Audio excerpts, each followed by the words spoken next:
नमस्कार, मैं आर के पाल आप सभी दर्शकों का स्वागत करता हूं आपके अपने न्यूज़ चैनल शहर का दर्पण में। अब सभी खबरें विस्तार से।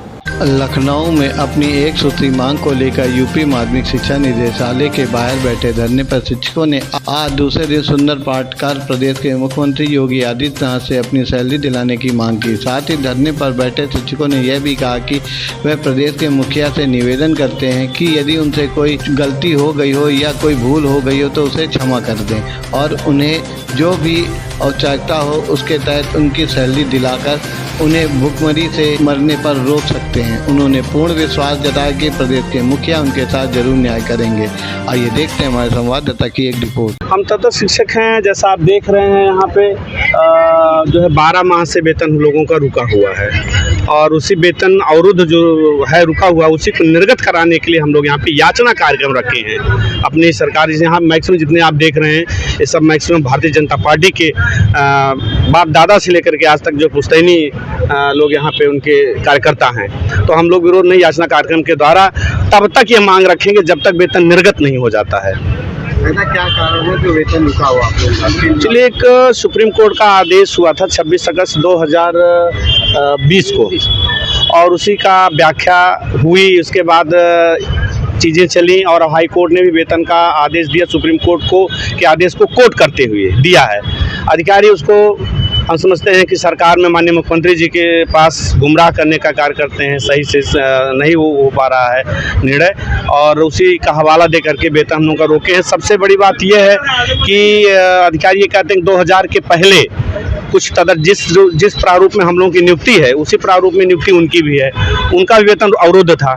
अभी पिछले हफ्ते में उनका वेतन निकल गया है, हम लोगों का वेतन निर्गत नहीं कर रहे हैं। उसी कोर्ट का हवाला देते हैं कि कोर्ट गुजर, जबकि कोर्ट में तदर्थवाद यानी कि जो एडहाकिज्म है यानी तदर्थ शिक्षक जो हैं इन पर जो तदर्थवाद है नियुक्ति का रूप लेकर के वो समाप्त होना चाहिए।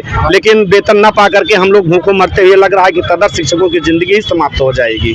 ऐसा हम जो अपील करने के लिए चाहते हैं कि इस याचना माध्यम से कि मुख्यमंत्री तक हमारी आवाज़ जाए, हमारी वार्ता हो और रुके हुए वेतन को निर्गत किया जाए। जबकि तमाम ऐसे ज़िले हैं, लगभग हम लोग 20-25 जिलों में हैं और कई ऐसे ज़िले हैं जो जैसे उन्नाव है, आपका बलिया है, मऊ है, कैसे ज़िले हैं जो लगातार वेतन दे रहे हैं। कहीं अगस्त तक वेतन दिया गया है, सितंबर से रोक दिया गया, कहीं मई तक वेतन दिया गया है, जून से रोक दिया गया। मतलब विसंगति है, सेम नियुक्ति, सारी चीज़ें हैं। और इस पर सबसे बड़ी बात यह है कि आज तक कोई लिखित आदेश नहीं हुआ। मौखिक आदेश जो है विगत वर्ष में एसीएस तत्कालीन आराधना शुक्ला जी थी, उन्होंने कहा था। उसके बाद प्रयागराज डीआईएस ने जो है एक पत्र जारी किया वेतन हम लोगों को चयन बोर्ड के चयनित शिक्षकों और हमसे अलग करके, लेकिन पुनः 5-6 दिन के बाद ही वो पत्र अपना निरस्त कर देती है, यानी जो वेतन रोकने का आदेश जारी था उसको वो निरस्त कर देते हैं। लेकिन फिर भी वेतन निर्गत नहीं होता, जबकि उस आदेश के बाद भी बीच में अगस्त में, सितंबर में वेतन मई से रुका था। मई निकला, जून निकला, कहीं अगस्त तक निकला, मैंने आपको बताया भी,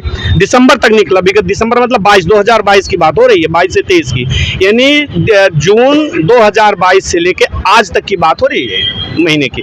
उसमें लगातार भी चल रहा है, मतलब भिन्न तमाम विषय। सुल्तानपुर है, प्रतापगढ़ है, रायबरेली है, फैजाबाद, अम्बेडकर नगर, गोंडा, बस्ती, श्रावस्ती, संत कबीर नगर, ये सारे, लखनऊ आपका, ऐसे तमाम जिले हैं। कानपुर आपके बगल में, वहाँ वेतन अनवरत चल रहा है, कहीं कोई रोक नहीं। आज धरना दिया, किसी अधिकारी कोई आया आपसे बातचीत हुई? जी, आज जो है हमारे शिक्षा निदेशक महोदय आए थे हम लोगों के बीच में और उनका आशीर्वाद प्राप्त हुआ।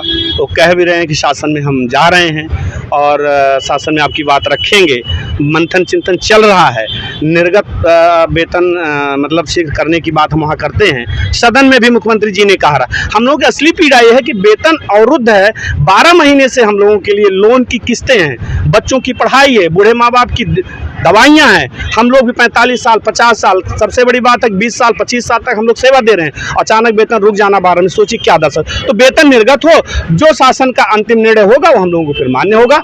और ये भी हमें विश्वास है इस सरकार में, माननीय मुख्यमंत्री जी के बयान पे सदन में जो दिए थे कि हम लोगों का भविष्य सुरक्षित करेंगे। लेकिन वेतन अवरुद्ध है, सिर्फ इसमें मांग है वेतन अवरुद्ध है वो निर्गत हो। अगर आप सुनवाई नहीं होती, आगे आपकी रणनीति क्या रहेगी? रणनीति ये है कि कल हनुमान चालीसा हुआ था, आज हम लोग सुंदर पाठ किए, कल राम जाप का मतलब नाम होगा। और वेतन जब तक निर्गत नहीं होता है, हम लोग ये आए हैं कि समाज में हम लोगों की बदनामी हो रही है, सामाजिक हत्या हो रही है, आर्थिक हत्या हो ही गई है। तो जब सामाजिक हत्या हो जाती है, मनुष्य का जीवन पशु के समान हो जाता है ना। तो हम लोग रहना कोई मतलब नहीं, बच्चे भूखों मर रहे हैं, तो ठीक है, यही याचना करते करते, पूजा करते करते प्रभु हनुमान जी के शरण में, और योगी जी भी हमारे हनुमान जी के भक्त हैं, गोरख के पीठाधीश्वर हैं।